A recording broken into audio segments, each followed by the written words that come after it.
햄버거는 먹어봤니? 여기 한 미국인 남자에게 괴롭힘을 당하는 여자가 있습니다. 하지만 곧 여자의 한마디에 미국 전역이 난리 났다고 하는데요. 이 남자 역시도 그 충격적인 상황에 입을 다물지 못했다고 합니다. 과연 어떤 상황일까요? 안녕하세요. 저는 한국의 미국인 앤드리아 강입니다. 저는 정말로 어디에도 맞지 않았어요. 항상 다른 아이였죠. 한국에서 이민 온 저는 미국에서 자라면서 두 개의 세상에 살고 있는 기분이었어요. 어느 곳에도 완전히 속하지 않은 것 같았어요. 부모님은 열심히 일하시며 작은 가족 식당을 운영하셨고 그들이 열심히 일을 하시는 동안 저는 외로움 속에서 낯선 사람처럼 지냈어요. 정말 힘들었어요. 학교에서 친구들은 저를 이해하지 못했어요. 저 역시 그들을 이해할 수 없었고요. 제 친구들은 저를 외계인처럼 쳐다보는 것 같았어요. 그들의 시선이 느껴졌고 그것이 저를 계속해서 괴롭혔죠. 제 억양은 그들이 가장 먼저 놀리는 부분이었고 부모님과 함께 식당에서 점심을 먹으면서 김치와 불고기 냄새 속에 쌓여있는 모습도 도움이 되지 않았어요. 다른 아이들은 이해하지 못했어요. 저는 마치 보이지 않는 존재 같았고 동시에 항상 감시받는 느낌이었어요. 하지만 그 중에서도 가장 힘들었던 건 제이크 하모였어요. 제 학창시절을 지옥으로 만든 사람이 바로 그였어요. 제이크는 금발 머리에 뻔뻔한 웃음을 가진 아이였죠. 그가 저를 바라보며 마치 제가 아무것도 아닌 존재인 것처럼 만들었어요. 그는 늘 저를 괴롭혔어요. 야, 한국 여자 이렇게 비꼬듯 말하며 저를 불렀어요. 햄버거가 뭔지 알아? 그의 웃음소리는 마치 제가 함께 웃어야 할 농담처럼 울려 퍼졌어요. 그의 농담만이 아니라 그가 저를 마치 그저 자격이 없는 사람처럼 대하는 방식이 제게 더 상처를 주었어요. 너는 여기 있을 자격이 없어, 앤드리아. 그는 늘 이런 식이었어요. 어디서 왔는지나 가서 알아봐. 그 말을 듣는 순간 말 그 자체보다 그가 차갑게 자신만만하게 말하는 그 표정이 더 아프게 느껴졌어요. 집에 돌아가면 부모님은 항상 바쁘셨어요. 그들은 제가 괜찮은지 확인하려 했지만 제 고충을 완전히 이해해주지는 못하셨어요. 오늘 학교 어땠어? 물어보시곤 하셨지만 저는 학교에서 제이크가 어떻게 저를 괴롭혔는지 아이들이 저를 어떻게 대했는지 말할 수 없었어요. 그저 앤드리아, 누가 뭐라고 하든 너는 너로서 완벽한 거야. 자신을 자랑스럽게 생각할 줄 알아야 해. 라고 말씀하시며 위로해 주셨죠. 하지만 그들이 말하는 그 자랑스러움을 어떻게 느낄 수 있겠어요. 매일매일이 마치 전쟁처럼 느껴졌는데 말이죠. 저는 다르게 태어난 게 싫었어요. 제 이름이 싫었어요. 사람들이 제 이름을 부를 때 마치 그것이 외국에서 온 이름인 것처럼 들렸거든요. 제 머리도 싫었어요. 너무 검고 너무 굵어서요. 부모님이 집에서 저에게 한국어로 말할 때도 싫었어요. 그들은 그들의 유산을 자랑스럽게 생각하시지만 저는 그냥 다른 아이들처럼 되고 싶었어요. 저는 그냥 미국 아이처럼 평범한 아이가 되고 싶었어요. 하지만 그게 다 바뀐 건 수학 덕분이었어요. 이상하죠? 수학이 무슨 상관이 있을까요? 그런데 수학은 제 모든 걸 바꿔주었어요. 처음으로 저는 뭔가 잘하는 게 있다는 걸 느꼈어요. 그때까지는 그냥 다른 사람들과는 다른 그런 아이였지만 수학은 저에게 인정받을 기회를 줬어요. 숫자들은 저를 판단하지 않았어요. 제가 어디서 왔든 제 성씨가 무엇이든 그건 중요하지 않았어요. 그때 처음으로 저는 제가 눈치를 볼 필요가 없다는 것을 깨달았어요. 저는 수학에 푹 빠졌어요. 학교에서 수학 모임에 가입했고 그때부터 뭔가가 맞춰진 느낌이 들었어요. 저는 더 이상 외부인이 아니었어요. 저는 앤드리아가 한 수학 천재였죠. 저는 대회에서 상을 받으며 다른 사람들이 해결할 수 없던 문제들을 풀었어요. 기분이 정말 좋았죠. 그런데 문제는 아무리 수학을 잘해도 항상 제 뒤에 제이크가 있다는 거였어요. 제이크는 제가 남들에게 잘 보여지는 게 싫었어요. 제가 인정받는 걸 보고 불편해했어요. 어느 날 지역 수학대회에서 우리 팀이 1등을 했어요. 하지만 학교에서는 제이크를 1등의 주역이라고 말했어요. 그가 팀을 끌고 간 사람이라고요. 저는요? 그냥 한 사람으로 취급받았어요. 물론 팀의 일원이긴 했지만 제이크가 영광을 다 가져갔어요. 그는 모든 주목을 받았고 저는 그림자 속에 서 있었죠. 그 순간 제 마음이 다시 한번 무너졌어요. 그럭저럭 잘했네, 제이크가 대회 후에 저에게 말했어요. 그의 목소리는 가식적이었죠. 근데 솔직히 말하면 팀을 돋보이게 하려고 내게 그 상 준 것 같아. 그는 계속해서 저의 신경을 건드렸어요. 저는 그의 눈빛에서 느낄 수 있었어요. 그가 저를 그저 놀림감 그 이상 이하도 아니라고 생각한다는 걸요. 그 순간 정말 속이 상했어요. 울고 싶었어요. 내가 얼마나 열심히 했는지, 내가 얼마나 잘했는지를 말하고 싶었지만 하지 않았어요. 대신 저는 억지로 웃으며 그 자리를 떠났어요. 그는 그에게 제가 얼마나 상처받았는지 알 수 없을 거예요. 고등학교는 그리 나아지지 않았어요. 오히려 더 힘들었죠. 매일매일이 생존이었어요. 하지만 그해 제 안에 무언가가 변했어요. 오랫동안 제가 받았던 놀림들 때문인지 아니면 그냥 제 안에서 끓어오른 분노 때문인지 모르겠지만 이제 더 이상 아무에게도 저를 투명한 존재로 취급당하지 않겠다고 결심했어요. 제이크가 저를 괴롭히게 두지 않겠다고 다짐했죠. 더 이상 조용하고 무시당하는 그런 소녀로 남고 싶지 않았어요. 제이크와 다른 사람들 모두가 저를 작게 만든다고 느끼게 하는 그런 삶은 이제 끝내고 싶었어요. 저는 수학을 여전히 잘했지만 그 이상을 보여주고 싶었어요. 예전보다 더 열심히 공부에 몰두했어요. 매일 밤늦게까지 문제를 풀었죠. 수학은 제게 공평하면서도 소중한 기회 같았어요. 아무도 빼앗을 수 없는 유일한 것이었죠. 복잡한 방정식을 풀거나 다른 사람들이 풀지 못한 알고리즘을 풀 때마다 저는 단단해지는 기분이었어요. 그것은 제 것이었죠. 그곳에서는 더 이상 다른 사람이나 외부인으로 느껴지지 않았어요. 그저 문제를 푸는 것에 그치지 않았어요. 이제는 문제를 만들기 시작했어요. 저만의 프로젝트를 설계하고 알고리즘을 개발하고 작은 앱도 만들었죠. 다른 학생들이 기본적인 것들에 어려움을 겪고 있을 때 저는 앞으로 나아가고 있었어요. 혁신을 이루며 내가 할 수 있는 한계를 넘어서고 있었죠. 처음으로 작동하는 프로그램을 만들었을 때가 기억나요. 화면을 보고 내가 만든 것이 정확히 내가 설계한 대로 움직이고 있다는 것에 놀라웠어요. 그 순간 저는 더 이상 먼지 같은 존재가 아니었어요. 하지만 제이크는 그것을 못마땅히 여겼어요. 그의 성격을 생각한다면 당연했죠. 그는 내가 자신이 할 수 없는 일을 하고 있다는 사실이 싫었던 것 같았어요. 비난은 다시 시작되었어요. 이번에는 좀 더 은근하게 더 날카롭게 말이죠. 그 코딩 뭐 하는 거야? 제이크가 저에게 물었어요. 누가 네가 하는 걸 신경이나 써? 그의 말은 항상 저의 행동을 의미 없게 만들고 싶어 했어요. 하지만 저는 더 이상 신경 쓰지 않았어요. 이제는 더 이상 그를 신경 쓰고 싶지 않았거든요. 우리 사이의 갈등은 학교 연례 과학 박람회에서 최고조에 달했어요. 제이크와 저는 1등상을 두고 직접 경쟁을 했어요. 저는 몇 주 동안 새로운 프로젝트에 매달렸어요.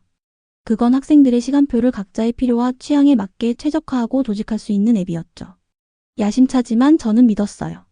저는 그걸 위해 모든 걸 쏟아부었고 밤늦게까지 코드를 수정하며 완벽하게 만들었어요. 제이크 역시도 자신만의 프로젝트를 준비했어요. 하지만 여러 번 본 아이디어였죠. 확실히 인상적이긴 했지만 안전한 선택이었어요. 제이크가 무엇을 할지 사람들은 다 알고 있었어요. 하지만 제 프로젝트는 와일드 카드였죠. 아무도 저에게서 이만큼의 기대는 없었을 거라 확신해요. 박람회 날 저는 긴장이 됐어요. 손이 떨리며 전시를 준비할 때마다 머릿속에서 모든 세부 사항이 빠르게 지나갔어요. 실수하고 싶지 않았고 제이크에게 기회를 주고 싶지 않았어요. 제이크의 프로젝트를 훔쳐보았죠. 깔끔하고 잘 정리되어 있었고 그는 이미 자신이 이길 거라고 생각하는 표정으로 뻔뻔하게 웃고 있었어요. 저는 그 표정이 정말 싫었어요. 하지만 저는 지고 싶지 않았어요. 깊은 숨을 쉬고 제 작업에 집중했어요. 잠시 후 저는 제 프로젝트를 발표했어요. 앱이 어떻게 작동하는지, 학생들의 시간을 절약하고 학교 생활을 더 효율적으로 만들 수 있다는 걸 설명했죠. 제 목소리는 흔들리지 않았고 자신감은 말할수록 커졌어요. 심사위원들은 감명을 받은 것 같았고 그들의 표정에서 놀라움이 묻어나는 걸 볼 수 있었어요. 제이크의 차례가 오자 그는 여전히 그 잘난 척하는 태도로 프로젝트를 발표했어요. 하지만 심사위원들이 질문을 하기 시작했을 때 그는 머뭇거렸어요. 그의 대답은 날카롭지 않았고 그의 프로젝트의 결점들이 드러나기 시작했죠. 심사위원들이 점점 흥미를 잃어가는 것을 지켜봤어요. 그의 프로젝트는 완벽하지 않았고 혁신적이지도 않았어요. 그냥 또 하나의 프로젝트일 뿐이었어요. 또 하나의 그저 그런 시도였죠. 심사위원들이 수상자를 발표했을 때 저는 제 이름이 들릴 거라는 약간의 기대감을 갖고 있었어요. 그리고 그때 그들이 말했어요. 1등은 앤드리아 강, 그녀의 혁신적인 학교 일정 관리 앱에 박수를 보냅니다. 그 말이 제 가슴을 쳤고 뭉클한 무언가를 느꼈어요. 제이크는 저를 한 번도 쳐다보지 않았어요. 화가 나서 뛰쳐나갔죠. 하지만 저는 신경 쓰지 않았어요. 저는 해냈어요. 제가 그를 이겼으니까요. 저는 무대에서 내려가면서 고개를 높이 들었고 가슴이 뛰는 기분에 놀랐어요. 여기까지 오기 위해 정말 많은 노력을 했고 이건 뭔가 새로운 시작을 하는 것 같았어요. 저는 제 자신에게 그리고 모두에게 증명했어요. 모든 것은 동네 세탁소에서 아르바이트를 시작하면서 시작되었어요. 정말 기발한 시작이었죠. 실리콘밸리나 최고의 기술 기업들을 생각하면 세탁소에서 다음 큰 아이디어가 나올 거라는 생각은 거의 안 들잖아요. 처음엔 그냥 또 다른 지루한 알바 같았어요.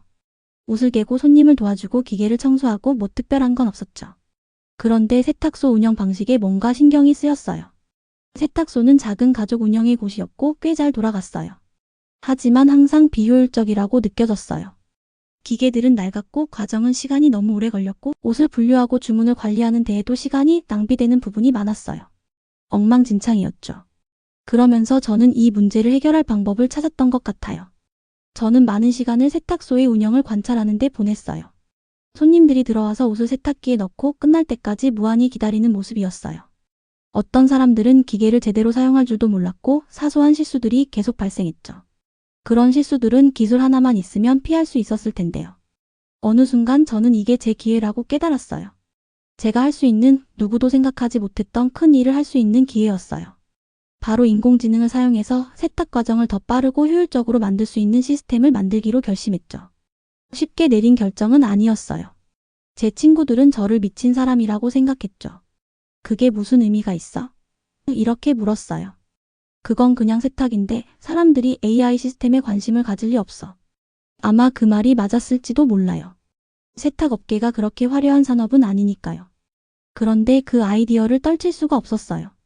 더 생각할수록 왜 사람들이 자동화될 수 있는 일을 계속 수작업으로 해야 하는지, 왜 세탁소가 아직도 과거에 머물러 있는지 이해할 수 없었죠. 저는 인공지능과 코딩을 혼자 공부하고 있었지만 실제로 제 능력을 시험해 본 적은 없었어요. 하지만 진짜 유용한 걸 만들어 볼 기회였고 사람들의 행동을 바꿀 수 있는 뭔가를 만들 기회였죠. 저는 세탁을 관리하는 시스템을 만드는 대신 그것을 최적화할 수 있는 시스템을 설계하기 시작했어요. 세탁물 종류를 감지하고 세탁 사이클을 자동으로 조정하며 세탁이 끝난 후에는 옷을 개는 스마트 기계까지 상상했죠. 어쩌면 미친 아이디어 같았지만 제 머릿속에서는 바로 그게 이 산업이 필요로 하는 것이었어요. 저는 세탁업에 대한 경험이 전혀 없었고 세탁소가 어떻게 운영되어야 하는지조차 몰랐어요. 하지만 그건 중요하지 않았어요. 저는 늘 혼자서 문제를 해결해 왔거든요. 산업에 대해 배워야겠다고 결심했어요. 세탁소에서 일하는 사람들과 대화를 나누고 세탁기 사용법부터 직원들이 세탁물 주문을 처리하는 방식까지 모든 걸 기록했어요. 세부 사항 하나하나가 중요했어요. 몇 주가 지나고 저는 첫 번째 시스템 버전을 만들기 시작했어요. 물론 완벽하지 않았어요. 버그도 많고 원하는 대로 작동하지 않았죠. 하지만 그만두지 않았어요. 조금씩 수정하면서 계속 발전시켰어요. 그럴수록 점점 더 흥분이 되었어요. 이건 단순한 아이디어가 아니었어요. 사람들의 세탁 방식을 바꿀 수 있는 기회였고 어쩌면 이 산업을 혁신할 수 있는 기회였죠. 세탁소에서 처음으로 그것을 테스트했을 때 기억이 나요. 몇 대의 기계를 사용해서 작은 파일럿 프로그램을 만들었고 사람들이 눈치채지 않기를 바랐어요. 아이디어는 간단했죠. AI가 세탁 사이클을 옷의 종류와 세탁 물량에 맞춰 조정할 수 있는지, 기계가 언제 끝날지 예측해서 사람들이 대기하지 않도록 할 수 있는지 확인하고 싶었어요. 놀랍게도 시스템은 정확히 제가 기대했던 대로 작동했어요. 세탁물이 더 효율적으로 세탁되고 손님들은 기계가 끝날 때까지 기다리지 않았어요. 그날 저는 뭔가 큰 것을 잡았다는 걸 알았어요. 저는 모든 시간을 그 시스템을 계속 다듬고 개선하는 데 썼어요. 모든 데이터를 기록하고 알고리즘을 조정했죠. 멈출 수가 없었어요. 너무나 재미있었거든요. 하지만 물론 모든 일이 순조롭게 흘러간 건 아니었어요. 처음엔 아무도 저의 생각을 진지하게 받아들이지 않았어요. 저는 세탁소에서 일하는 그냥 10대에 불과했고 사람들이 관심을 가질 거라고 생각하는 사람은 아무도 없었죠. 하지만 저는 신경 쓰지 않았어요. 저는 분명히 보여줄 가치가 있는 무언가를 가지고 있었으니까요. 점차 저는 몇 명의 지역 투자자들에게 시스템을 보여주기 시작했어요. 이 아이디어가 작은 세탁소 프로젝트 이상이 될 수 있다는 걸 그들에게 설득하려고 했죠. 처음에는 그들이 이해하지 못했어요. 그들은 그것이 신기하고 멋지긴 하지만 세상을 바꾸지는 못할 거라고 생각했죠. 하지만 저는 포기하지 않았어요. 계속해서 아이디어를 제시하고 시스템을 계속 개선했어요. 그리고 점차 그들도 가능성을 보기 시작했죠. 결국 저는 실리콘밸리의 한 기업 투자자와 만날 수 있는 기회를 얻었어요. 이건 제 큰 기회였죠. 너무 떨렸지만 자신감과 제 프로젝트에 대한 확신은 충분했어요. 그날 저는 사무실에 들어갔어요. AI 기반의 세탁소 시스템을 소개하면서 기능들을 설명하고 제가 모은 데이터를 보여줬어요. 투자자들은 인상 깊어했어요. 그들은 이 아이디어가 미래의 가능성이 있음을 알았죠. 저는 몇 달 동안 제 AI 시스템을 완벽하게 다듬었어요. 알고리즘을 수정하고 수정하면서 완벽에 가까워졌죠. 한 투자자가 우리는 당신의 프로젝트에 자금을 지원할 거예요. 그는 미소를 지으며 말했어요. 하지만 다음 단계로 나아가야 해요. 이건 세탁소만의 문제가 아니에요. 우리는 당신이 일을 확장할 수 있도록 돕고 싶어요. 저는 숨도 제대로 쉴 수 없었어요. 이 순간이었어요. 제가 기다려온 순간. 밤을 새며 일했던 모든 시간, 모든 고생, 모든 거절과 의심. 그 모든 것이 이제 결실을 맺고 있었죠. 하지만 이게 끝이 아니었어요. 이제부터가 진짜 시작이니까요. 저는 작은 세탁소에서 일하는 소녀에서 이제는 비전과 함께 투자자들의 지원을 받는 기업가가 되었죠. 그 압박감은 엄청났어요. 모든 결정, 모든 발표에서 그 압박감을 느꼈죠. 저는 더 이상 저 혼자만을 위해 일하는 것이 아니었어요. 저를 믿어준 모든 사람들, 자신이 부족하다고 느꼈던 사람들, 투명한 존재처럼 대우받았던 모든 사람들을 위해 일하는 것이었어요. 그 시기에 제이크에게 연락이 왔었어요. 아이러니하게도 제이크는 항상 일이 잘 풀리기 시작하면 나타났어요. 먼저 그의 문자가 왔었어요. 기분이 싸늘해지는 그런 문자였죠. 너의 작은 기술 프로젝트 축하해, 앤드리아. 하지만 내가 어디서 왔는지 잊지 마. 현실 세계에서는 아무도 널 진지하게 받아들이지 않을 거야. 저는 그 문자를 바라보며 속이 울렁였어요. 제이크. 그는 항상 제 옆구리를 찌르는 존재였죠. 이제 사람들이 저에게 관심을 가지기 시작하자 다시 나타나서 저를 깎아내리려고 했어요. 저는 그가 올 것이라고 예상을 하면서도 모든 걸 망치도록 두지 않을 거라 마음먹었어요. 그래서 저는 문자를 무시했어요. 그의 모든 행동이 제게 도움될 일은 없었으니까요. 그 후 몇 달 동안 모든 게 빠르게 진행되었어요. 제가 개발한 세탁 시스템은 그 어느 때보다 잘 작동했어요. 투자자들은 저를 도와주기 시작했어요. 새로운 기회와 사람들을 소개해주며 제 기술을 다음 단계로 끌어올릴 수 있도록 도와주었죠. 저는 심지어 대형 소매 체인들과 파트너십을 맺었어요. 그들은 제 기술을 자사의 매장에 도입하는 것에 관심이 있었죠. 그런데 모든 것이 순조롭게 흘러가고 있다고 생각했을 때 뭔가 이상한 일이 일어났어요. 저는 파트너들과 미팅을 하거나 비즈니스 이벤트에 참석할 때마다 제이크라는 이름이 자꾸 들려오는 것을 느꼈어요. 처음에는 우연이라고 생각했어요. 다른 동명이인이었을지도 모르니까요. 하지만 점점 그게 우연이 아니라는 걸 깨달았어요. 제이크는 제 세계에 끼어들기 시작했어요.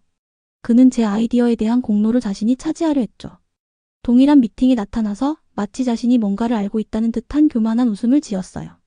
이봐 앤드리아, 그가 어느 날 비즈니스 컨퍼런스에서 저에게 말했어요. 그의 말투는 교만함이 묻어났죠. 내 세탁 시스템이 잘 되네. 귀엽다. 그런데 난 이 산업에 수년간 몸담아왔어. 진짜 비즈니스는 우리 같은 사람에게 맡겨야 하는 거 아니겠어?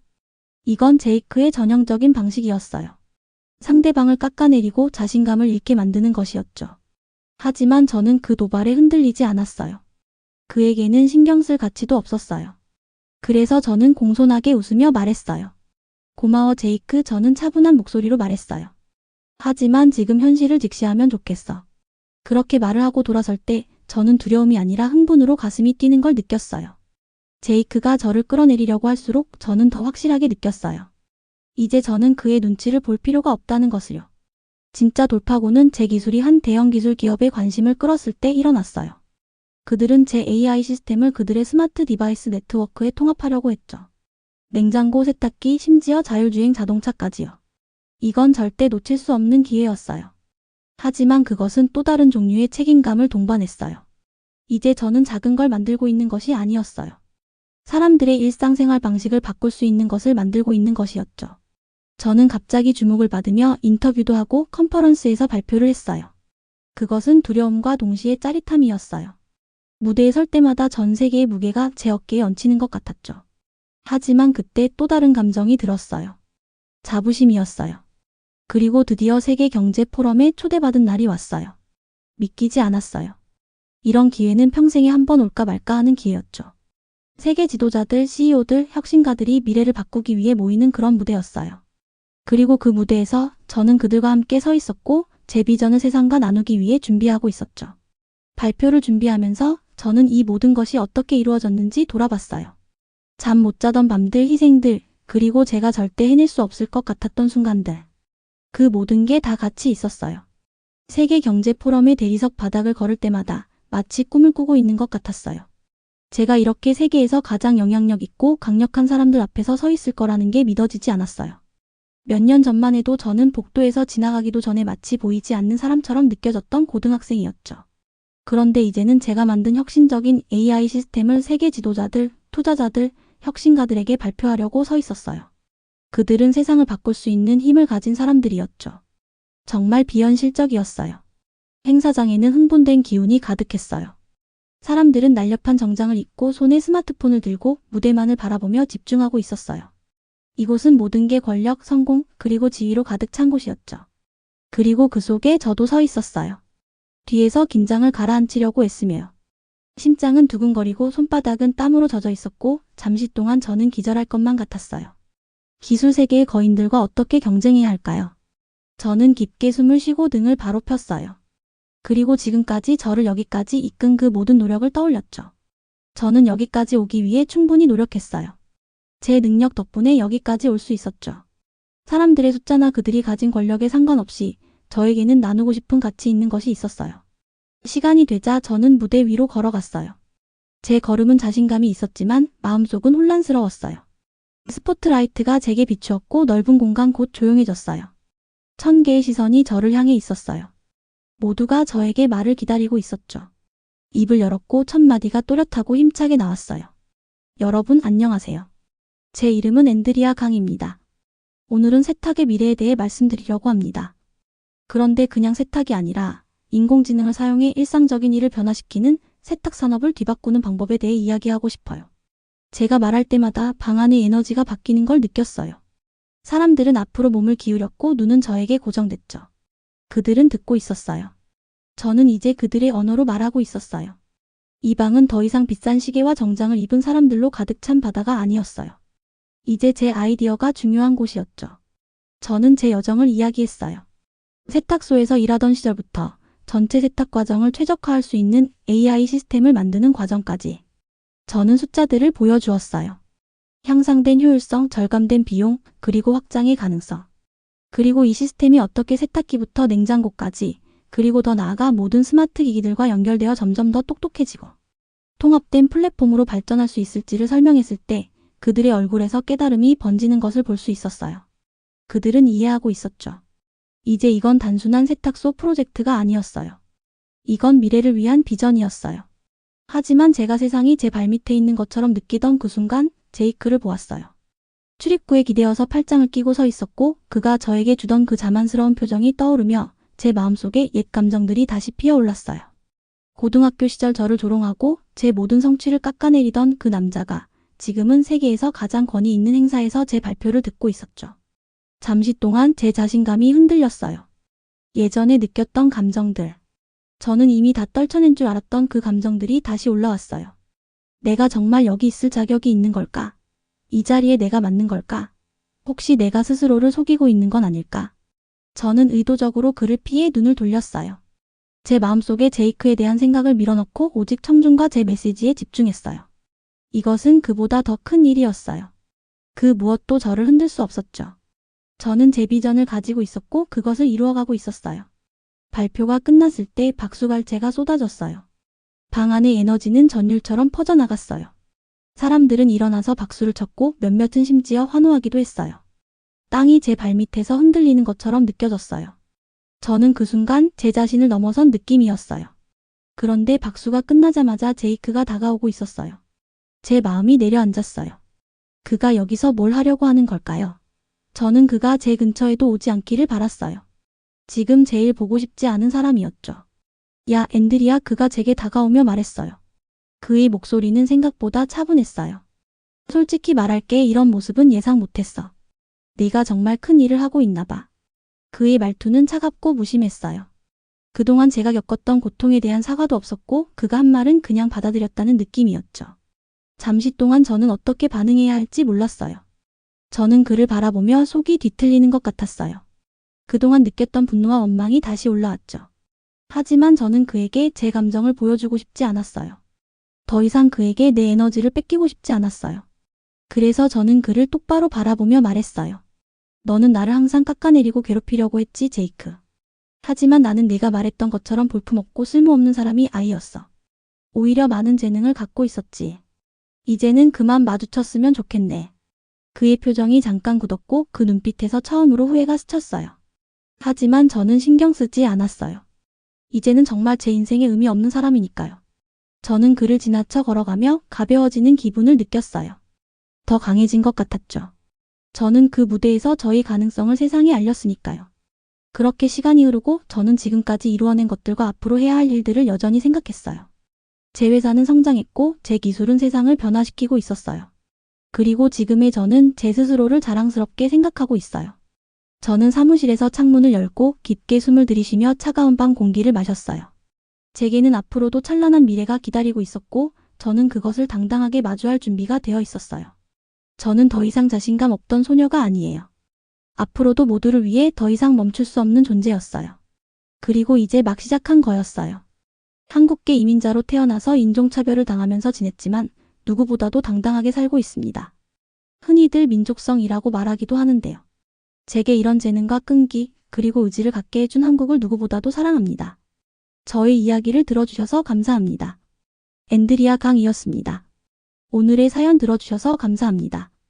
행복한 하루 보내세요. 구독과 좋아요 눌러주시면 사연 소개에 많은 힘이 됩니다.